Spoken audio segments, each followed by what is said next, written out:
Khawarij. Ya. Baik Ustaz, silakan. Baik, terima kasih atas waktunya. Assalamualaikum warahmatullahi wabarakatuh. Alhamdulillahirabbil alamin. Wassalatu wassalamu ala asyrafil anbiya'i wal mursalin wa ala alihi wa sahbihi ajma'in. Amma ba'd. Puji dan syukur kepada Allah Subhanahu wa taala atas segala limpahan rahmat dan nikmatnya kepada kita semua. Salawat dan salam kita doakan selalu disampaikan kepada Rasul kita Muhammad sallallahu alaihi wasallam. Baik, pada hari ini insya-Allah kita akan mengisi tausiah sore di RRI Pro 1 Kota Lok Sumawai dengan tema pola pikir kelompok Khawarij. Pada pertemuan sebelumnya kita telah menjelaskan bahwa Khawarij itu adalah satu kelompok yang keluar dari jamaah Ali bin Abi Thalib di saat terjadi perang Siffin antara Ali dengan Muawiyah, ya. Dan mereka akhirnya juga tidak mengakui Ali lagi dan juga tidak mengakui Muawiyah. Akhirnya dia berdiri kelompok sendiri karena keluar daripada jamaah Ali, karena dasarnya mereka adalah bahagian daripada kelompok Ali bin Abi Thalib, ya. Karena tidak setuju berseberangan dengan pendapat Ali, lalu dia keluar. Jadi dikatakan Khawarij, ya, dia keluar daripada kelompok, ya. Itu Khawarij, ya. Walaupun ada definisi satu lagi yang disampaikan oleh ulama, Khawarij ini lebih luas daripada sekedar kelompok yang keluar daripada jamaah Ali bin Abi Thalib.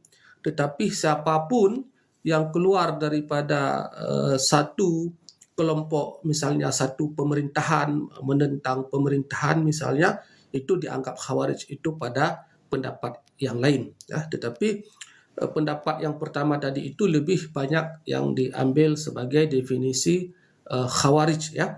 Jadi Khawarij ini merupakan kelompok yang menyimpang. Ini kita ulangi, Khawarij ini adalah kelompok yang menyimpang, yang tidak benar dan yang salah. Bahkan Rasulullah Sallallahu Alaihi Wasallam sendiri sudah mengatakan mereka itu salah, ya.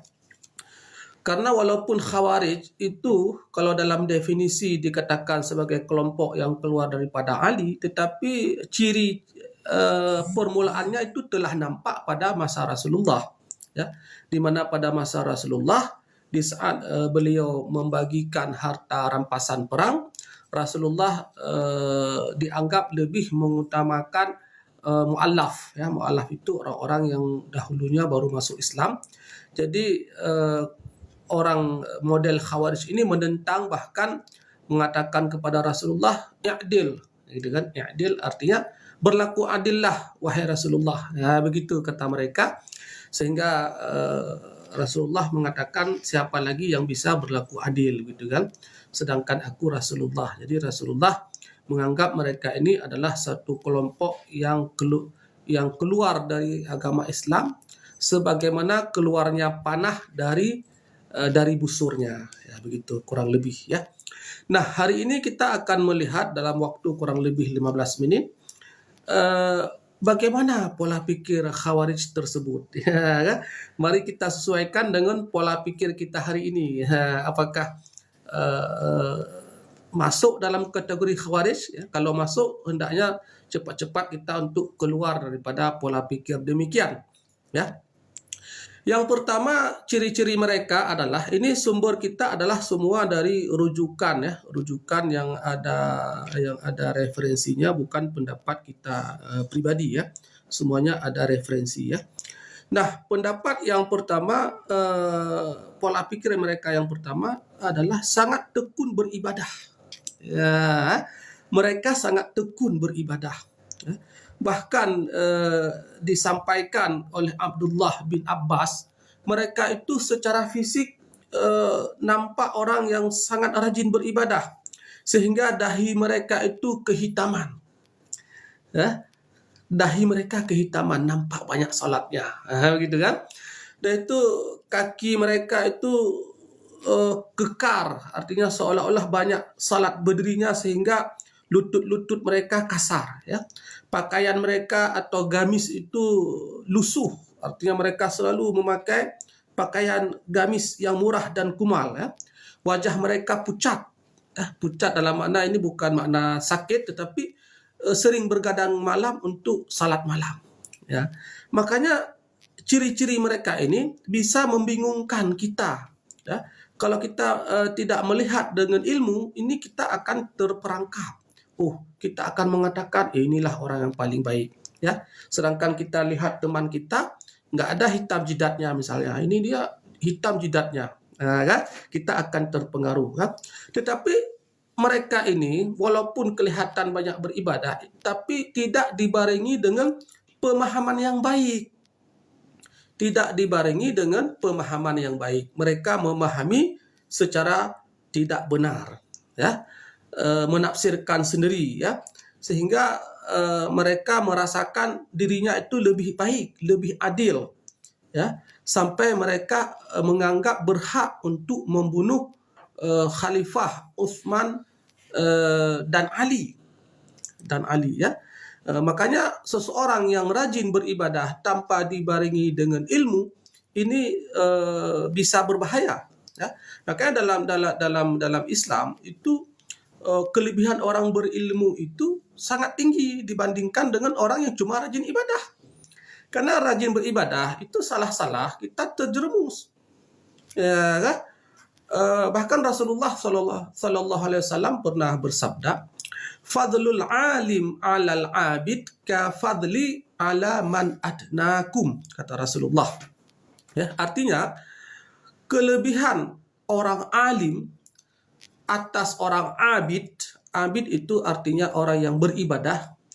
Kafadli, seperti kelebihanku. Kelebihanku di sini maksudnya Rasulullah, alaman adnakum, atas orang yang paling rendah di antara kamu. Begitu jauh jaraknya, ya. Makanya kita sebelum beribadah itu harus berilmu dulu. Ya. Bahkan kullu amalin laisa bi'ilman fahuwa mardud. Setiap amalan yang tidak berdasarkan ilmu itu bisa tertolak. Kan? Makanya talabul ilmi faridatun ala kulli muslimin wa muslimah. Menuntut ilmu itu wajib atas setiap orang muslim yang lelaki maupun yang perempuan. Kan? Karena orang berilmu beribadah itu tepat. Sedikit dia beribadah tapi langsung menjadi poin. Langsung menjadi catatan pahala karena benar. Karena beribadah itu ada aturan. Olahraga sekarang yang dipertandingkan FIFA misalnya, ataupun pertandingan PON misalnya, kan seperti kemarin PON itu kan ada aturannya. Setiap cabang olahraga itu ada aturan-aturannya. Bukan terus main bola suka hati, bukan main futsal suka hati, main voli suka hati. Tidak demikian. Kalau tidak menggunakan cara tentu akan tidak diterima, ya. Begitu juga ibadah, dahulukan ilmu, ya. Nah, bagi kita yang sudah merasa dewasa, sudah merasa bukan saatnya menuntut ilmu, ini kewajiban menuntut ilmu belum selesai, ya. Karena menuntut ilmu minal mahdi ilal lahdi. Tuntutlah ilmu, utlubul ilma minal mahdi ilal lahdi. Sejak ayunan sampai ke liang lahat. Selama kita masih hidup, tuntut ilmu. Ya, hari ini kita sangat mudah, banyak sekali menuntut ilmu itu secara gratis. Misalnya di Menasah, di masjid, di majlis taklim, di surau. Itu rata-rata adalah memang sengaja dibuka untuk umum. Ya, makanya kita tidak boleh mengatakan saya tidak dapat ilmu karena saya tidak tahu belajar di mana. Ya, alhamdulillah hari ini kita terbuka lebar, ya, balai-balai pengajian, majlis taklim, ya, halaqah-halaqah ilmu itu di mana-mana ada, ya. Bahkan melalui medsos juga kita bisa belajar. Tetapi bagi pemula, bagi awam dan belum kepakaran di bidang ilmu agama, hendaknya medsos itu adalah bukan utama, itu adalah pelengkap. Nah, karena kalau utama itu bisa berbahaya kalau dia salah memilih guru. Karena di medsos itu ada guru yang berbagai macam aliran. Mungkin tidak sesuai dengan yang kita maksudkan. Jadi kita tidak tahu yang mana misalnya kan. Jadi lebih baik kita belajar. Kedua, siapapun yang menentang mereka itu dianggap menentang kitabullah. Siapapun yang menentang mereka dianggap sebagai menentang kitabullah. Menentang kitabullah artinya menentang Al-Quran. Jadi mereka Al-Quran ini sebagaimana dia punya keinginan. Misalnya di saat peperangan antara Ali dengan Muawiyah, mereka menganjurkan untuk menerima tahkim, berdamai. Nah, gitu kan? Nah, berdamai itu pun dia dengan alasan Allah memerintahkan. Nah, berikutnya setelah berdamai dia menyalahkan lagi. Tidak boleh berdamai. Kami nggak menerima kamu berdamai dengan Muawiyah. Mereka mengatakan kita tidak boleh tunduk kepada manusia. Kita hanya boleh tunduk kepada Al-Quran. Dibalik lagi kan. Nah, akhirnya semua dia salah. Muawiyah salah, Ali salah, dia yang benar. Akhirnya dia menganggap Ali kafir, Muawiyah kafir ya, karena kalau menentang kitabullah tentu kafir. Ini pemahaman mereka, dan mereka slogannya tetap amar ma'ruf nahi mungkar.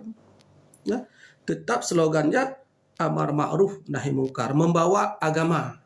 Misalnya mereka ingin menggolkan sesuatu, mereka akan mengatakan kalau wa man lam yahkum bima anzalallah misalnya ya, kalau tidak berhukum dengan hukum Allah kafir. Begitu. Padahal untuk menafsirkan ayat itu kan tidak serta-merta demikian. Tidak mudah kita langsung mengatakan dia kafir. Tetapi dia karena pemahamannya menyeleweng, itu sangat mudah. Ya.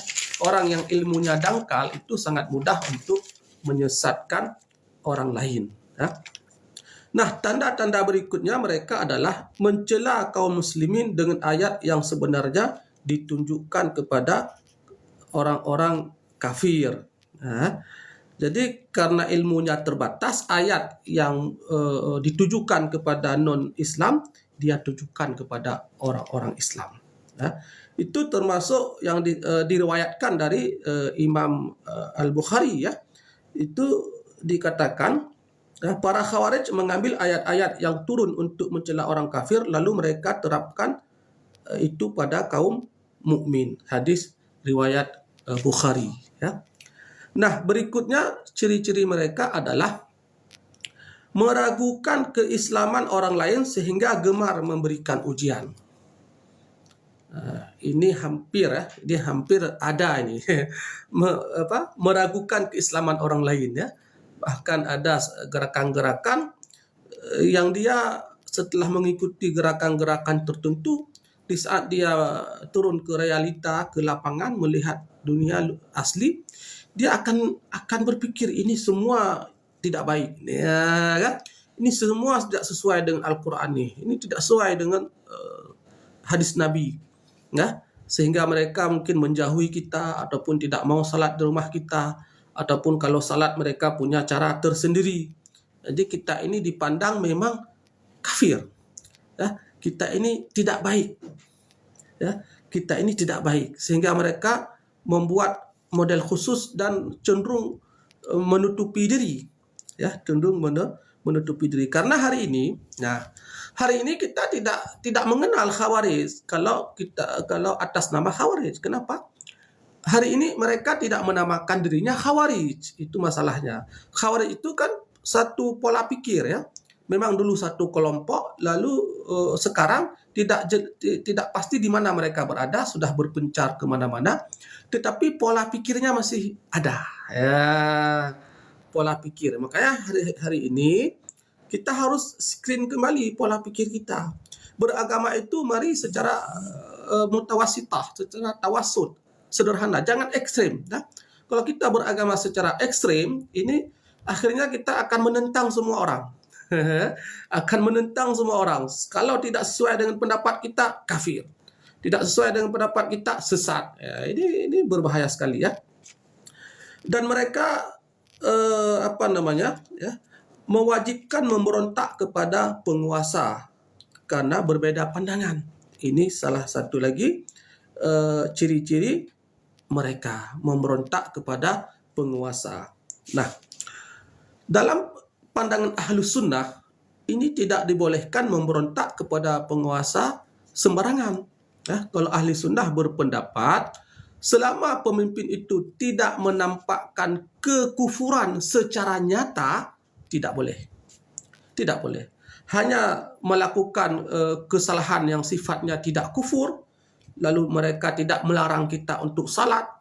Misalnya kan, bahkan apalagi kalau mereka justru membangun tempat ibadah.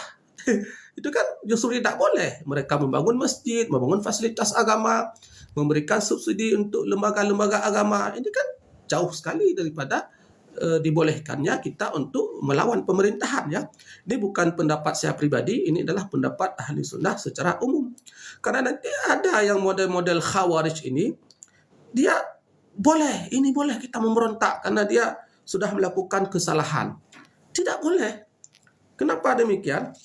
Karena kalau berbicara keadilan, hari ini memang dunia ini tidak adil. Ya, yang adil itu Allah. Hari kiamat kita baru mendapatkan keadilan. Jadi dunia ini memang tidak adil. Kita harus memahami hal tersebut. Ya, kita pun hari ini diangkat sebagai pemimpin juga pasti tidak adil. Kenapa kita hanya mengharapkan orang lain yang harus adil? Ya, jadi kita harus memahami hal tersebut. Ya. Ada satu ungkapan yang dikatakan oleh Am bin As, ya. Dia mengajarkan anak dia, begini dia katakan, hai anakku, penguasa yang adil itu lebih baik dari hujan yang turun deras. Ya. Singa yang menerkam itu lebih baik daripada penguasa yang zalim. Penguasa zalim masih lebih baik dari pertumpahan darah yang berkepanjangan. Jadi ini luar biasa. Persatuan, kesatuan, tidak terjadi pertumpahan darah itu lebih utama dari kita suka buat ini, suka buat itu. Ini kita harus kembali kepada pemahaman yang benar. Nah, karena kalau sudah persatuan rusak, itu semua tidak bisa dibenahi lagi. Ya, akan terjadi kemiskinan yang luar biasa, pembunuhan yang luar biasa, tidak terkendali.